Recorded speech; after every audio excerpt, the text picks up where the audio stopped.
Buenas tardes, profesor.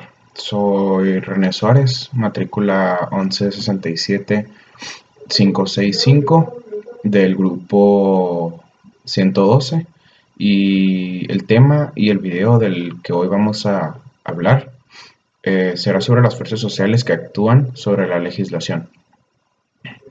Para empezar, el primer subtema que se desarrolla son las consideraciones generales.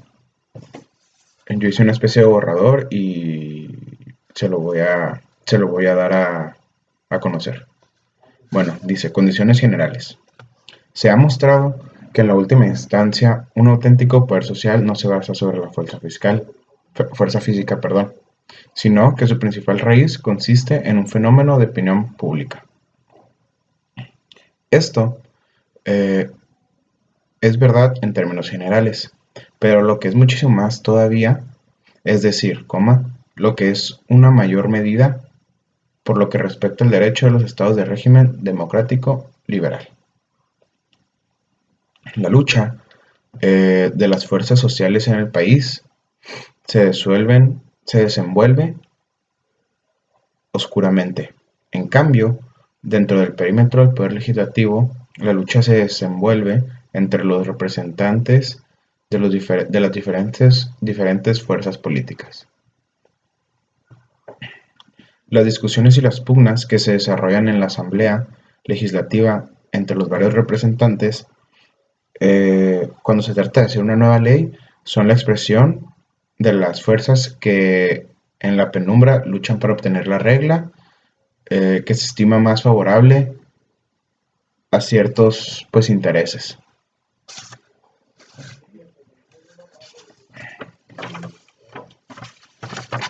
El, el siguiente tema del que, el siguiente subtema del que vamos a hablar va a ser sobre la acción de la opinión pública sobre la legislación. A veces, la opinión pública se manifiesta como una fuerza conservadora, se acomoda fácilmente al derecho existente y se confunde con la costumbre establecida. En ocasiones, se produce lo que se llama un sobresalto de la opinión pública. Un suceso particular llama la atención sobre la injusticia de una ley establecida y entonces la opinión pública reclama una reforma de esa ley. La opinión pública encaminada a actuar sobre la legislación se manifiesta de diferentes maneras. Desfiles, mitines, discursos, artículos de periódico, carteles, conversaciones privadas, cartas y telegramas a las autoridades y a los miembros del Poder Legislativo, etc. También adviértase, por otra parte, que la opinión pública es cambiante. Nuevos hechos le hacen a veces la hacen cambiar de dirección.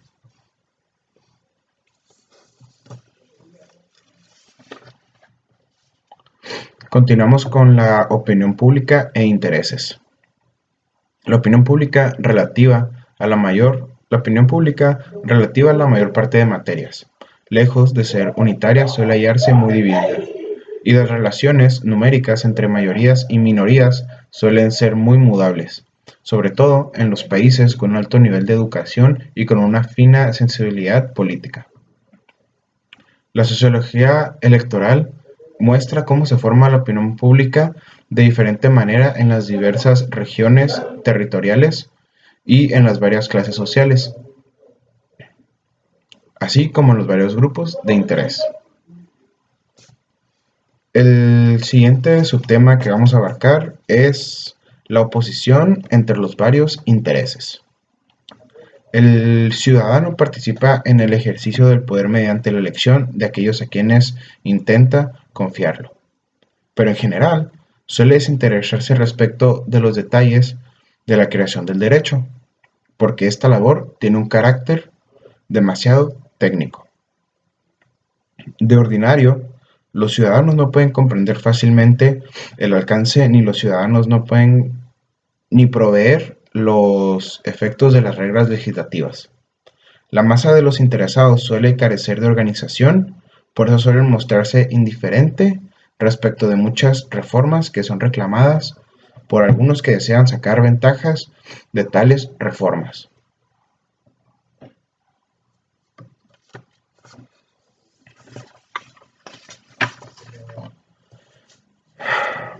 Cuando y donde haya organizaciones sociales para la defensa de intereses generales o de grupo, la presentación de un proyecto de ley provoca la movilización de dichas organizaciones en pro o en contra de ese proyecto.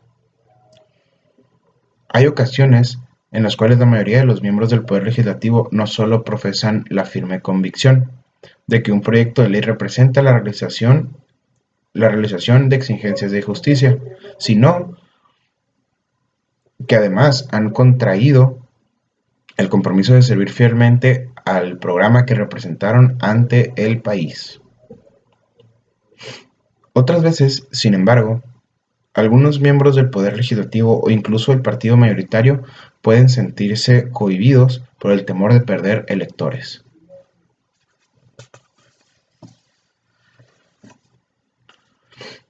Por último, el subtema con el que vamos a cerrar, dice acción de los grupos organizados sobre la legislación. Para hacer sentir una fuerza al legislador, las gentes que tienen intereses comunes se asocian y se organizan. En muchos países existen organizaciones para la protección de los más variados intereses. Hay también muchas organizaciones que te pretenden ayudar a las autoridades públicas en la defensa de la familia, de las buenas costumbres, de la historia, del arte, etc. El poder de los sindicatos obreros y el profesionales suelen ser más grande que el de las asociaciones, pues una asociación tiene de ordinario un objeto determinado, mientras que el sindicato se crea para la defensa del oficio o de la profesión, cuyo ejercicio constituye en realidad una gran parte de la vida del hombre.